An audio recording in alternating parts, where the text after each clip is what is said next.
কিছু ম্যানেজমেন্ট আসছে, এমডি এর সাথে এখনো যোগাযোগ করা যায় নাই। এমডি আসলে বাকি ডিসপোজাল দেওয়া হবে। এমডি কে আনার জন্য আইপি অলরেডি চেষ্টা করতেছে, এমডি লোকেশন ট্র্যাক করা হচ্ছে, এমডি কে আনা হবে।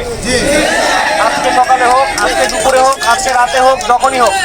দেখেন একটা জিনিস বোঝেন, যতক্ষণ পর্যন্ত আপনারা একটা সেফ অ্যান্ড সিকিউর একটা এনভায়রনমেন্ট ক্রিয়েট না করবেন, পরিবেশ ক্রিয়েট না করবেন, এমডি কিন্তু মনে মনে ভয়েই থাকবে যে না আমি গেলে কি হবে। উনার একটা সেফটি সিকিউর একটা ঠান্ডা পরিবেশ দিতে হবে যেখানে আলাপ আলোচনা করে একটা ডিসিশন নিবে।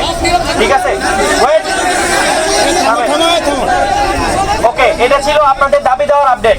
অলরেডি কিছু অলরেডি নেগোসিয়েশন চলতেছে, নেগোসিয়েশন চলবে, এটা নিয়ে আমাদের কোনো সমস্যা নাই। ফ্যাক্টরিতে ভিতরে শ্রমিক এবং মালিক পার্টির যদি কোনো রকম অমিল থাকে সেটা নেগোসিয়েশনের মাধ্যমে সমাধান হবে। কিন্তু গতকালকেও শ্রম মন্ত্রণালয় থেকে বলা হয়েছে এবং এই যে রেসপেক্টেড আইজিপি পুলিশ ওনার সংবাদ সম্মেলনে ডিরেক্ট বলে দিয়েছেন যে কোনো রকম রোড ব্লক এখন থেকে এটা গ্রাহ্য করা হবে না। রোড ব্লক জনভোগান্তি একটা পানিশেবল ক্রাইম, এটার জন্য আপনাদেরকে সাজা প্রাপ্ত হতে পারেন আপনারা যে কেউ।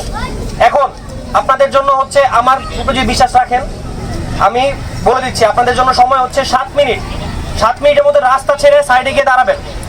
রাস্তা যদি না ছাড়েন আপনাদের দাবি দেওয়া কোথায় গেল ওটা আমি পরে দেখবো। আগে এখানে রাস্তা আমি ক্লিয়ার করব। কথা বলতে দাও, আমার কথা পরিষ্কার আমি আশা করি।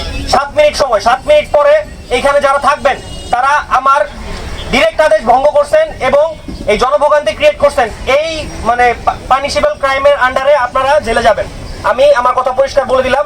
7 মিনিট পরে আমি যদি দেখি রাস্তা এখানে ক্লিয়ার এবং আপনার ওইখানে, আমি আইপি পুলিশ আমরা আমাদের একদম সর্বোচ্চ চেষ্টা করব আপনাদের দাবি দেওয়া যতখানি করা যায় আমরা করে দিয়ে তারপরে এখান থেকে যাবো।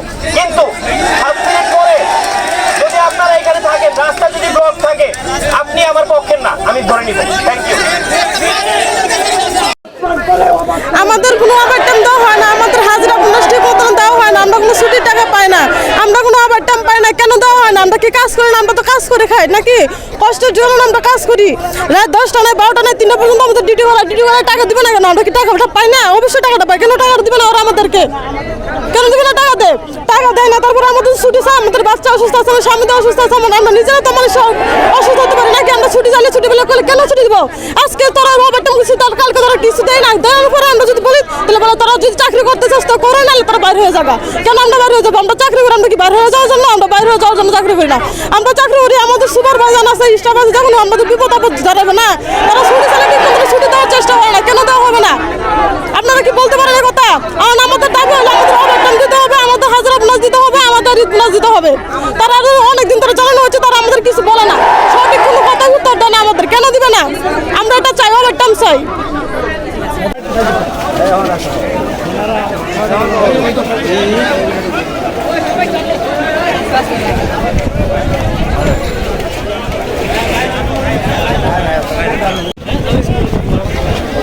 সবাই